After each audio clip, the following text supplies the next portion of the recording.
Have you been...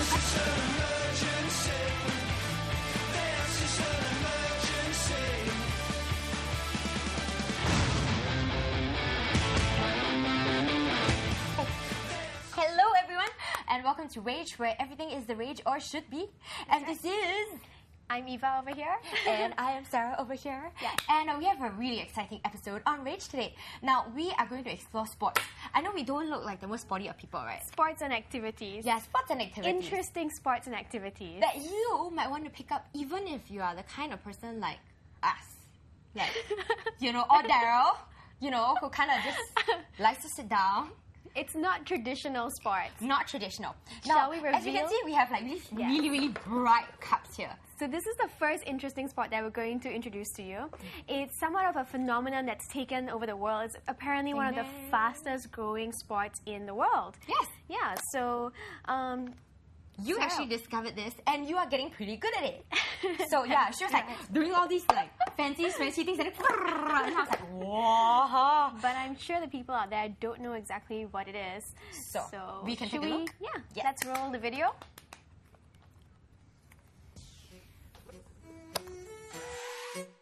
Sport stacking is the fastest growing sport in the world. But how can a cup be used to play a sport? Well, an 8-year-old is going to show me how.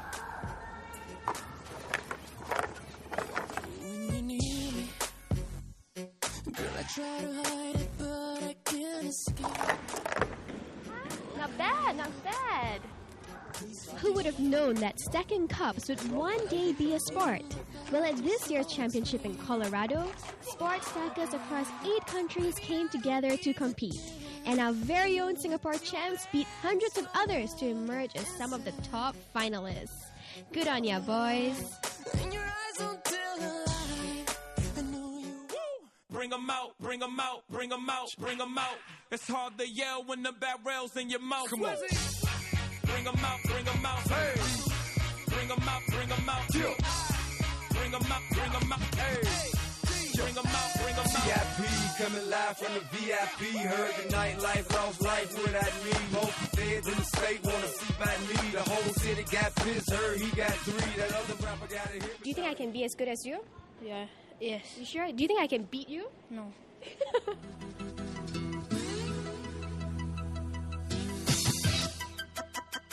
Freestyler, rock the microphone, straight from the top of my dome. Freestyler, rock the microphone, carry on with the freestyler. And how has it helped you? It helped me by giving me more hand-eye coordination, more MB dexterity, and I guess MB what? dexterity. Okay. So what do you need to do well in this game then? Focus and don't be nervous. Yeah, don't be nervous. So keeping cool. You gotta keep cool when you're playing this game, right? Alright, okay, so we're gonna see how cool you are when you speed stack in your cycle. Alright, can you do that? Okay.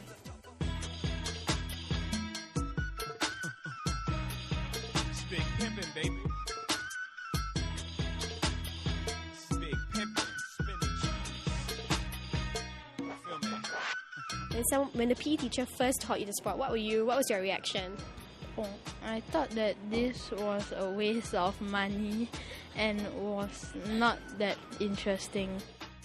Trust me, Arnold, you're probably not the only one. Why sport stacking? I mean, out of all the different sports there are. Because basically there are no barriers to entry. Like any child can play the sport.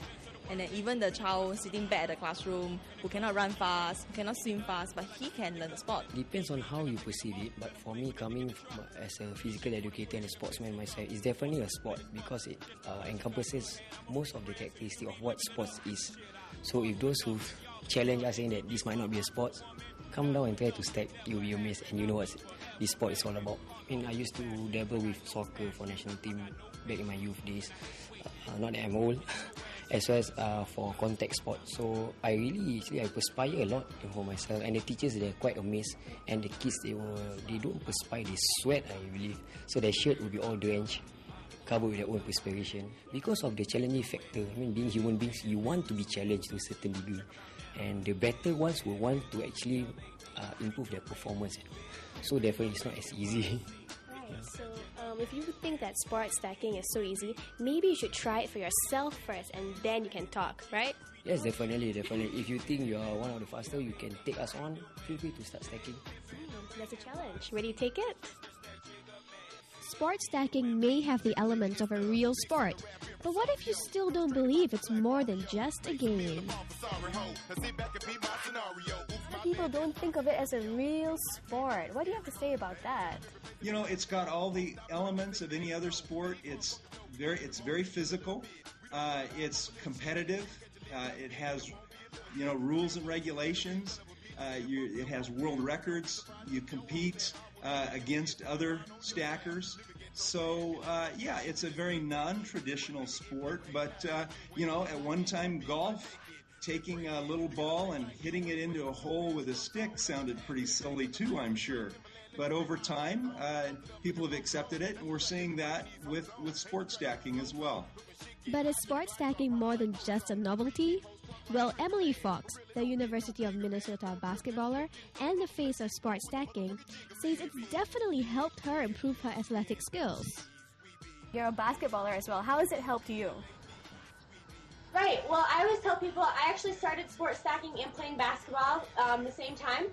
And I really think it's helped my hand-eye coordination and just helped me dribble the ball and pass and shoot with both hands because it's just so good for hand-eye coordination. Right. And so it helps me with basketball. It's helped my brother with football and reading, and it's just good for so many different sports. So sport stacking, in a way, it's good for the brain, and as well, it's good for the sports as well. Is that what it's about? Exactly, because you're working both sides of your body and both sides of your brain at the same time. So in a way, it's a bit of like a training, like a warm-up before you go out for practice? Is that what it is? It could be. I mean, I always say I stack a lot before I play basketball because it just gets you warmed up and gets you focused and just working on that hand-eye coordination. Still not convinced about the sport? Well, you should give it a try and see if you can even come close to the face of sport stacking herself, Emily Fox. Okay, so I'm going to do what's called a 3-6-3 first. So you set up a 3, 6, 3 up, 3, 6, 3 down. So that's a 3-6-3. All right. 1, 2, 3, go.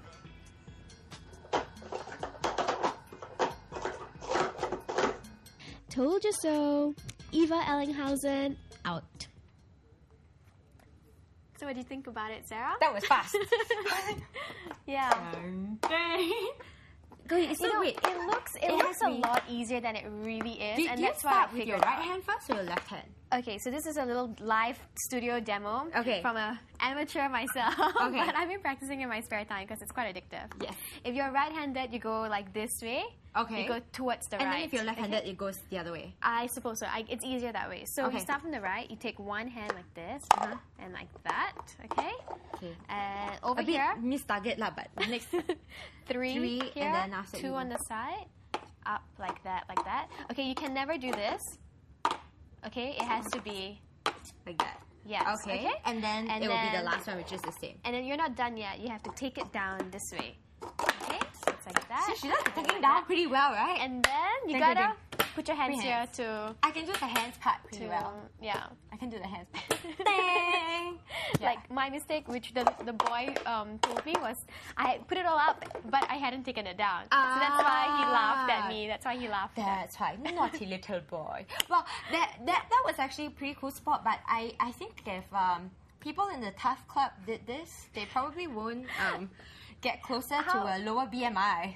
Well, I don't think you can lose weight from doing this. It's not something Exactly. So how can you call it a sport if you don't lose weight? It is like, okay, say for example, you're taking part in like a group sport. Yeah. And it requires a lot of focus, ambidexterity, like to hit the basketball into the goal and everything, right? So this can sort of be like a mental warm-up for you to like before the game. Play chess, man.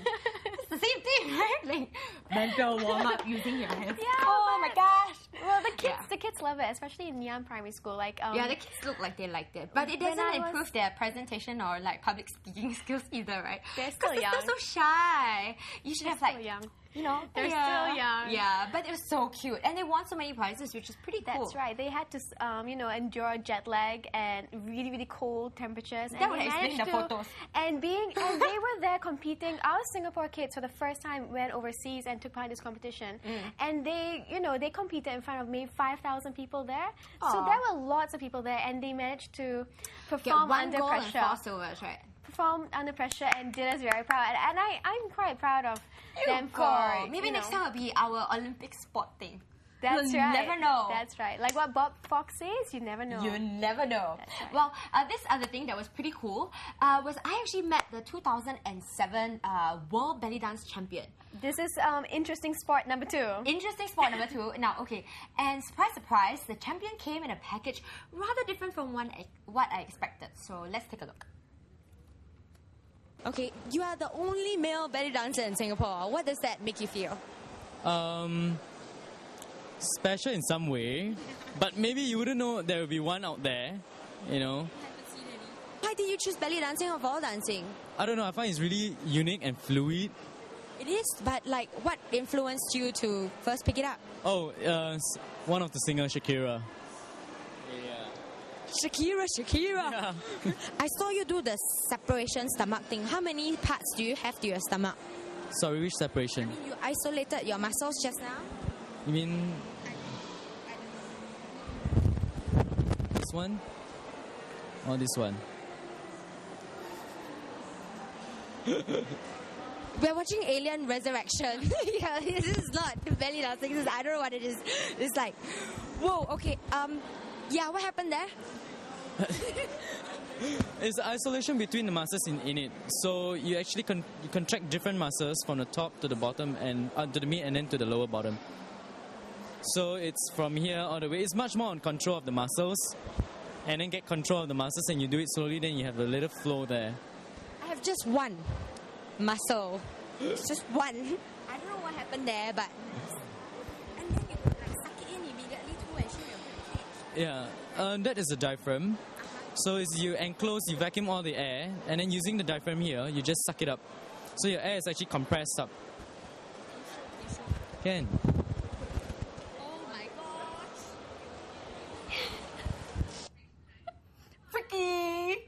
Freaky, right? My brother can do that. My brother's really skinny. Right? It's like 7 years old. He Really? can do that What, himself. he like breathes in and sucks up.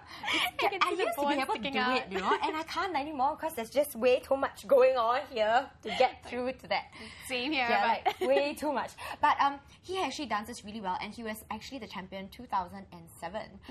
So he actually performed this year, and we have a clip of him dancing. So let us take a look. Do you think you can dance, belly dance? I've never tried it before, but it looks very sexy. It looks... Well, let's see if a guy makes it look sexy. Apparently, the guys are the best dancers in the world for belly dancing. Who knew? Let's check him out.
thought him looking very artistic when he Right? did that. He made it look very professional and not amateur dancer at And all. it doesn't look like overtly feminine or anything. It looks actually pretty macho. Exactly. Right? Yeah. And the stomach thing, I was like, the stomach thing really gets you. Like, I'm seriously, I can never ever do that.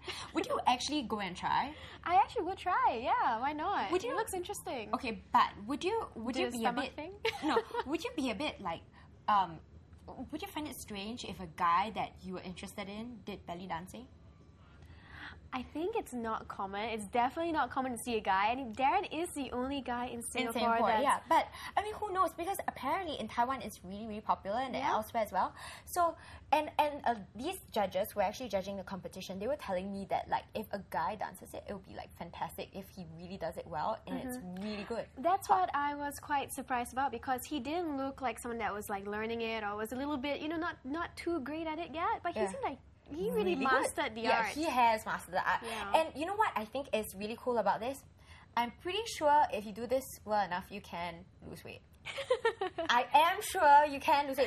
No, if you do this pretty well enough every day, I'm sure you can lose weight I think as maybe well. this one, like, you can build up biceps, biceps. Oh, yeah. But yeah, let's check out his competition at that time. And, well, let's see what the judges say. Because the judges did have quite a lot to say. So...